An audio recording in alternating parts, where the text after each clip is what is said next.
আসসালামু আলাইকুম সুপ্রিয় শিক্ষার্থী বন্ধুরা, আশা করি তোমরা সবাই ভালো আছো। আজকে আমরা কথা বলবো গুচ্ছ ভর্তি পরীক্ষা 2025 A to Z নিয়ে। ভিডিওটি শুরু করার আগে এখনো যারা ভাইয়া চ্যানেলটি এডুকেশন উইথ সাগর চ্যানেলটি সাবস্ক্রাইব করোনি, তুমি যদি বিশ্ববিদ্যালয়ের ভর্তি যোদ্ধা হয়ে থাকো ভাইয়া, তাহলে অবশ্যই কিন্তু ভাইয়ার চ্যানেলটি সাবস্ক্রাইব করে রাখো। তো আজ আমরা কথা বলবো গুচ্ছ ভর্তি পরীক্ষার গোপন একটি পদ্ধতি সম্পর্কে, যে ইউজ করলে তুমি অবশ্যই ইনশাল্লাহ গুচ্ছে কিন্তু একটু ভালো ফলাফল করতে পারবে। তো পদ্ধতিটি তোমাদের সাথে শেয়ার করার আগে তোমাদের আগেই যেটা বলতেছি যে আবেদনের সময়সীমা মার্চের 5 তারিখে কিন্তু আবেদনটি শুরু হয়েছে এবং আর মাত্র একদিন সময় আছে। আগামীকাল কিন্তু 15 তারিখ বেলা 12টার সময় কিন্তু এই আবেদনটি শেষ হয়ে যাবে। তো তোমরা এখনো যারা গুচ্ছের আবেদন করোনি, আবেদন কিন্তু অতি দ্রুত করে ফেলো, আর মাত্র একটি দিন সময় আছে।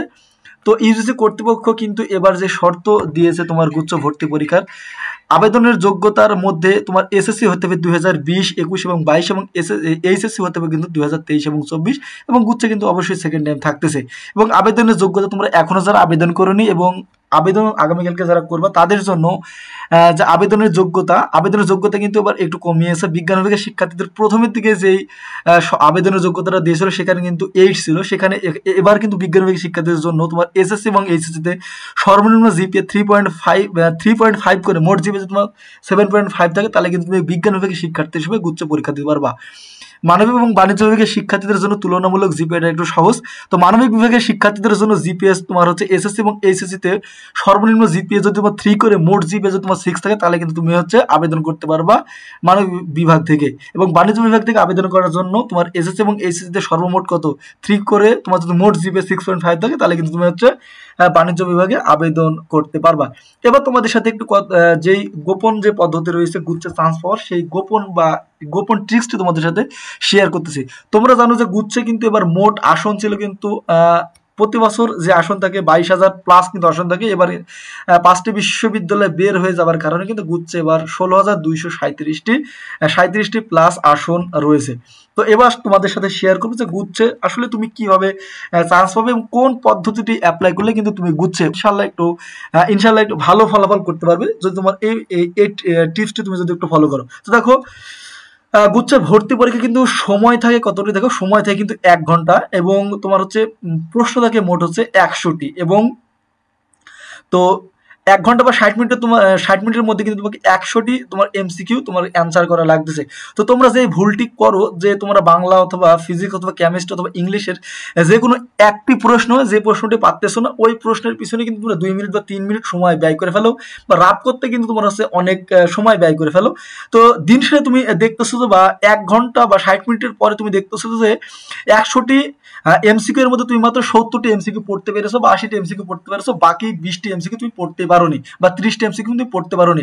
কিন্তু বাইরে এসে দেখতেছো যে 30টি এমসিকিউ এর মধ্যে যে 30টি এমসিকিউ তুমি পড়তে পারোনি, সেই 30টি এমসিকিউ এর মধ্যে কিন্তু তুমি মিনিমাম 10 থেকে 15টি পারতেছো। তোমাদের কাছে রিকোয়েস্ট থাকবে যে ভাইয়া তুমি প্রথমে যে প্রশ্নটি পারতেছো না বা তোমার কাছে কঠিন মনে হচ্ছে সেই প্রশ্নটি তুমি ছেড়ে অপর একটি প্রশ্নের অ্যান্সার করবা, ঠিক আছে? তো তোমরা তারাই গুচ্ছে চান্স পাবো বা তারাই গুচ্ছে হচ্ছে ভালো রেজাল্ট করতে পারবো যাদের হচ্ছে তোমার হচ্ছে ত্যাগ করার মানসিকতা রয়েছে বা প্রশ্ন ছাড়ার মানসিকতা রয়েছে। একটি প্রশ্ন পারতেছো না, সেই প্রশ্নটা তোমরা কিন্তু ছেড়ে দেবো, পরের প্রশ্ন যখন দেখবা যে 100টি এমসিকিউ তোমার সম্পূর্ণ পড়া শেষ হয়ে গেছে, তুমি দেখতেছো তো এর মধ্যে তুমি দেখতেছো 60 থেকে দেখবা যে 70টি তুমি এমসিকিউ মেরে দিয়েছো, ঠিক আছে? তো এই জন্য ভাইয়া তোমাদের ত্যাগ করার মানসিকতা বা ছাড়ার মানসিকতা থাকতে হবে। তুমি যদি গুচ্ছে চান্স পেতে চাও, তাহলে তুমি যত প্রশ্ন ছাড়তে পারবে সে কিন্তু দ্রুত হচ্ছে ভালো রেজাল্ট করতে পারবে। এবার দেখো, তো বললাম যে প্রতিটি প্রশ্নের জন্য কিন্তু তোমার নেগেটিভ থাকে 0.25 করে এবং তোমার জিপিএস জন্য কিন্তু তোমার আলাদা আলাদা এবার কিন্তু কোনো শর্ত নেই। এবার চান্স পাওয়ার সবথেকে একটু সহজ উপায় দেখো, তোমরা যারা কম মার্ক পাবা এবার তারাও কিন্তু গুচ্ছে ভালো একটি পজিশনে যেতে পারো। কারণ দেখো, প্রতিবার কিন্তু এসএসসি এবং এইচএসসির উপর তোমাদের যে জিপিএ থাকে সেই জিপিএ কিন্তু বিভিন্ন বিশ্ববিদ্যালয়ে আলাদা আলাদা মার্ক কাউন্ট করে। সেই আলাদা আলাদা মার্কের উপর ভিত্তি করে তোমরা যাদের কম জিপিএ থাকে তারা কিন্তু একটা ভালো অবস্থানে যেতে পারো না। এবার কিন্তু গুচ্ছের যে 19টা বিশ্ববিদ্যালয় রয়েছে, এই 19টা বিশ্ববিদ্যালয়ের মধ্যে কোনো বিশ্ববিদ্যালয় কিন্তু এবার জিপিএ মার্ক কাউন্ট করবে। কিন্তু কম মার্ক পাওয়া বা 55 বা 60 প্লাস মার্ক পাবা, তাহলে তারাও কিন্তু একটা টপ ক্লাস বিশ্ববিদ্যালয়ে চান্স পাবা। এবং পরীক্ষার কেন্দ্র কিন্তু বিভাগীয় শহরগুলোতে পরীক্ষার কেন্দ্র হবে। এবং নেগেটিভ মার্ক সম্পর্কে তোমাদের বললাম, প্রতিটি প্রশ্নের জন্য 0.25 করে নেগেটিভ মার্ক কাটা যাবে। তা তোমাদের সবথেকে একটি গুরুত্বপূর্ণ বিষয় হচ্ছে গুচ্ছে কিন্তু বিভাগ পরিবর্তন নেই। তুমি যদি মানবিক বিভাগের শিক্ষার্থী হও তুমি মানবিক বিভাগে পরীক্ষা দিতে হবে। তুমি যদি বিজ্ঞান বিভাগের শিক্ষার্থী হয়ে থাকো তোমাকে হচ্ছে বিজ্ঞান বিভাগে কিন্তু পরীক্ষা দিতে হবে। তুমি বিজ্ঞান বিভাগের শিক্ষার্থী হয়ে মানবিক বিভাগে পরীক্ষা দিতে পারবে না, বা মানবিক বিভাগের শিক্ষার্থী হয়ে কিন্তু তুমি বাণিজ্য বিভাগে পরীক্ষা দিতে পারবে না। তো মানদণ্ডটা একটু যদি এক নজর আবার একটু দেখে নিই, তো বাংলা, ইংলিশ এবং জিকে থেকে থাকবে হচ্ছে যারা মানবিক বিভাগের শিক্ষার্থী রয়েছে। বাণিজ্য বিভাগের শিক্ষার্থীদের জন্য বাংলা, ইংলিশ, ব্যবসায় সংগঠন এবং হিসাব বিজ্ঞান থেকে কিন্তু থাকবে। বাংলা ইংলিশ থেকে 15টি করে এমসিকিউ থাকবে, এবং ব্যবসা সংগঠন এবং হিসাব বিজ্ঞান থেকে কিন্তু তোমার 35 করে মোট 70টি এমসিকিউ থাকবে। এই মোট 100টি এমসিকিউ কিন্তু বাণিজ্য বিভাগের শিক্ষার্থীদের জন্য। বিজ্ঞান বিভাগের শিক্ষার্থীদের জন্য পদার্থ এবং রসায়ন এই দুইটা মাস্ট কিন্তু অবশ্যই তোমাদের অ্যান্সার করতে হবে, এবং তোমাদের যাদের 4 সাবজেক্ট রয়েছে জীব এবং গণিত এই দুটার মধ্যে তোমরা একটি অ্যান্সার করতে পারো, অথবা বাংলা ইংলিশ রয়েছে এই 4টার মধ্যে কিন্তু তোমাদের 2টা অ্যান্সার করতে হবে। তো পদার্থ রসায়ন তোমাদের মাস্ট অ্যান্সার তো করতে হবে। জীব, গণিত, বাংলা এবং ইংলিশ এই যে কোনো 4টার মধ্যে কিন্তু তোমাদের 4 সাবজেক্ট বাদে একটি অ্যান্সার করতে হবে, এবং বাংলা ইংলিশ বা তোমরা যে কোনো একটি অ্যান্সার করতে পারো। এবং মানবিক বিভাগের শিক্ষার্থীদের তো বললাম বাংলা থেকে 35, ইংলিশ থেকে 35 এবং জিকে থেকে 30।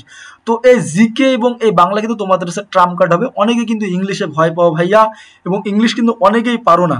তো তোমরা বাংলা এবং জিকে এই 65 মার্কের মধ্যে তোমরা যদি 50+ মার্ক ক্যারি করতে পারো তাহলে কিন্তু তোমার অবশ্যই গুচ্ছে একটি টপ ক্লাস বিশ্ববিদ্যালয়ে ভর্তি হওয়ার সুযোগ হবে ইনশাআল্লাহ। এরপর আমরা কথা বলবো চূড়ান্ত ভর্তি পরীক্ষা নিয়ে। ভর্তি পরীক্ষা কিন্তু এখনো অনেক পর দেরি আছে, দেখো এখনো কেবল মার্চ মাস চলতেছে। তো এই ইউনিটের পরীক্ষাটি শুরু হবে হচ্ছে 9ই মে, বি ইউনিটের পরীক্ষাটি শুরু হবে হচ্ছে 2ই মে, এবং সি ইউনিটের পরীক্ষাটি ব্যবসা শিক্ষার পরীক্ষাতে অনুষ্ঠিত হবে কিন্তু 25শে এপ্রিল। তো তোমাদের হাতে এখনো পর্যাপ্ত পরিমাণ সময় রয়েছে ভাইয়া। তো তোমরা যারা এখনো প্রিপারেশন ভালোভাবে নিতেছো না, কিন্তু তোমাদের আশা যে তোমরা একটু অন্তত একটা পাবলিক বিশ্ববিদ্যালয়ে পড়ার স্বপ্ন রয়েছে তোমাদের, তো এখন থেকে তোমরা প্রিপারেশন শুরু করে দাও, ইনশাল্লাহ ভালো কিছু করা সম্ভব। তো ভিডিওটি শেষ করার আগে এখনো যারা ভাই চ্যানেলটি এডুকেশন ছাগল চ্যানেলটি সাবস্ক্রাইব করে নি, বিশ্ববিদ্যালয় ভর্তি তথ্য পেতে হলে অবশ্যই ভাই চ্যানেলটি সাবস্ক্রাইব রাখো। ধন্যবাদ সবাইকে, আসসালাম।